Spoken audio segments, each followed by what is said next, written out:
নমস্কার, ই নিউজ ভারতে আপনাদের সকলকে স্বাগত। শুরু করছি ওয়েদার আপডেট।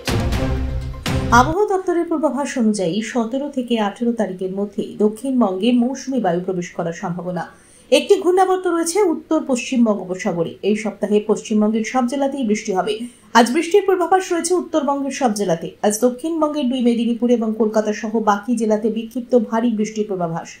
মঙ্গলবার দক্ষিণবঙ্গের সব জেলাতে বৃষ্টির পরিমাণ বাড়বে। 18 তারিখ বর্ষা ঢোকার কারণে দক্ষিণবঙ্গের সব জেলায় ভারী বৃষ্টির পূর্বাভাস।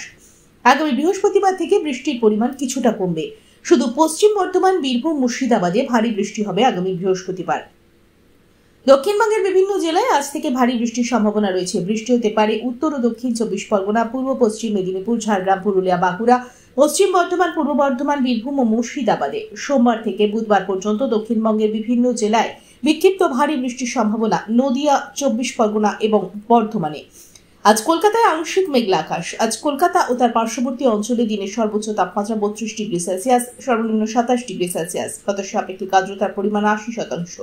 অনুভূত তাপমাত্রা 39 ডিগ্রি সেলসিয়াস। আজকের বৃষ্টিপাতের পরিমাণ 19.9 মিলিমিটার। ব্যুরো রিপোর্ট, ই নিউজ ভারত।